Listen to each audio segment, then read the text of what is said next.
Marcus stood at his bedroom window in Kingston, Jamaica, watching the morning sun paint golden streaks across the mango trees in his backyard. Tomorrow, everything would change. At 12 years old, he was about to leave the only home he'd ever known for a place called Toronto, where his father had found work as an engineer. His grandmother, whom everyone called Mama Joy, entered his room carrying his favorite breakfast of ackee and saltfish. "Come, child," she said, her voice warm like honey. "Your last Caribbean morning deserves a proper meal." Marcus picked at his food, his stomach too knotted with worry to eat. "Mama Joy, what if I don't fit in there? What if they don't understand me? What if it's too cold?" The questions tumbled out like rainfall during hurricane season. Mama Joy sat beside him, her weathered hands taking his smaller ones. "Let me tell you something, my sweet boy. Your grandfather had a saying, 'Roots grow deeper when the wind blows stronger.' You come from strong roots, Marcus. Like our mighty cotton trees, you can bend without breaking." The next day, as their plane descended into Toronto, Marcus pressed his face against the window. White covered everything: the ground, the trees, the rooftops. It looked like someone had sprinkled powdered sugar across the entire city. His mother squeezed his hand, understanding his mix of fear and wonder. Their first weeks were harder than Marcus imagined. At school, some kids laughed at his accent. The bitter cold made his fingers ache, and he struggled to understand why anyone would want to live in a place where water turned solid.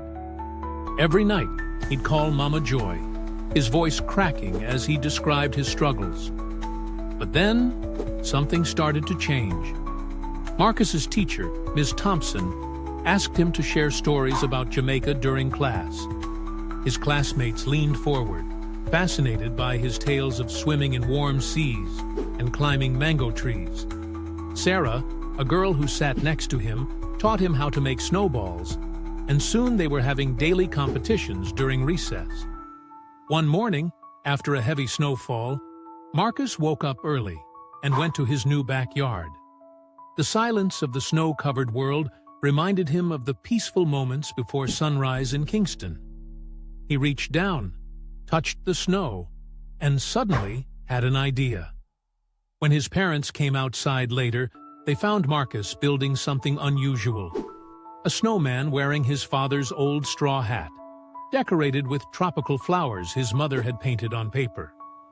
Around its neck hung the red, green, and gold scarf Mama Joy had knitted for him. "What's this?" his father asked, smiling at the unique creation. "It's a Jamaican snowman," Marcus declared proudly. "Just like me, a bit of there and a bit of here." His mother wiped away a tear as she hugged him. That evening, during his call with Mama Joy, Marcus excitedly described his snowman. "And guess what, Mama Joy? Today in class, I taught everyone how to say, 'No problem, Mun.' They loved it. And Sarah's teaching me how to ice skate. It's like dancing, but on frozen water." Mama Joy's laughter filled the phone line. "You see, child? You're not losing who you are. You're adding to it. Like when I mix herbs in my cooking. Each new flavor makes the dish better, but you can still taste every ingredient." As months passed, Marcus discovered that his grandmother was right. He learned to love the crunch of snow under his boots, while still missing the feel of sand between his toes. He taught his friends Caribbean games during recess, while they showed him how to build snow forts.